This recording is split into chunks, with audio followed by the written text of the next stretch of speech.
Salut et bienvenue. Hier c'était application avec une série de questions-réponses. Aujourd'hui on calme un peu le rythme avec juste des révisions sur les énoncés négatifs. Page 14, énoncé négatif, révision. Eita, ereva te pahi ananhei, le bateau partira demain.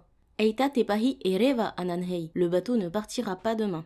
Aita, on rencontre Aita dans 3 configurations. La première, Aita te pahi ireva, le bateau n'est pas parti. La deuxième, dont les énoncés présentatifs, et fare te o, il y a une maison là-bas. Aita i fare te o, il n'y a pas de maison là-bas. Et tamari tana, il y a des enfants.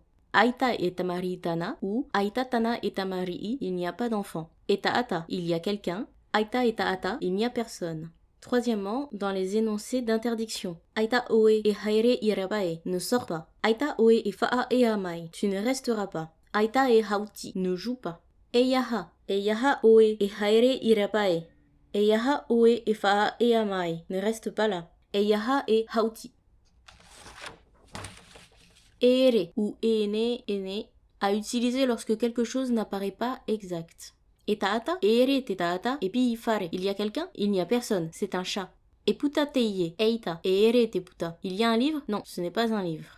Na oe I amu te farawa, et ere na u I amu te farawa. C'est toi qui as mangé le pain? Non, je n'ai pas mangé le pain. Personnellement, toutes les fois où j'ai vu Eyaha, c'était pour indiquer une interdiction, comme Eyaha e pui pui te ava ava, interdit de fumer. Eyaha e inu te ava, interdit de boire de l'alcool. Eyaha e manianya, silence, ou littéralement interdit de faire du bruit. Voilà, demain on attaque un nouveau chapitre avec nouveau vocabulaire. En partage aujourd'hui, je vous donne encore des cours de tahitien et je vous encourage, si vous aussi vous avez d'autres liens que je n'ai pas encore partagés ou des idées de partage toujours sur le même sujet, je vous invite à les partager en commentaire. J'hésiterai pas de toute façon à en reparler dans de prochains épisodes. On se voit demain et en attendant, révisez bien.